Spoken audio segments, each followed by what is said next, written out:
Hi everyone, welcome to our final episode of the Power Series. Today I'm going to cover off the difference between the initial app we saw in the intro and the app that we've spent all of these videos throughout this YouTube series building. This way we can take a cross comparison as to what we originally saw and what we've built so that you could go off and build your own resource app. Now what I'm going to do is I'm going to jump straight into it.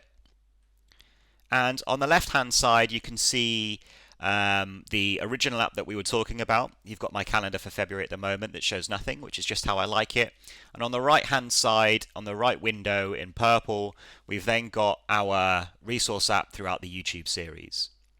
So the solutionization has been done by Dan and Alex, and we've got these in the background here under solutions, where we can place our tables and our customizations, bit of best practice in there.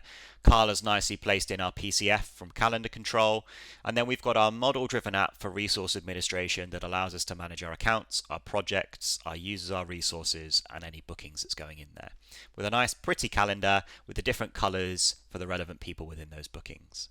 And each of those bookings then has the day rate, the cost, the profits, as well as all of the details, reference the account and the project, and the calendar color so that it can pull through as we saw in that PCF. Now, on the left-hand side, our original app, very, very similar. We've got our list of people. We can collect into our people. We can choose. Now, it's worth noting there are a few extra functions on this app that you can see that I've built or as a purpose-built functionality increase. Things like an override, the comments and the financials, which we don't need to dig into. So that's an obvious cross comparison that's missing from our right hand side, but also not necessary for the YouTube series, and allows you whilst this gives you a base, this allows you to then, or this shows you that you can then take it off and build on whatever else you need.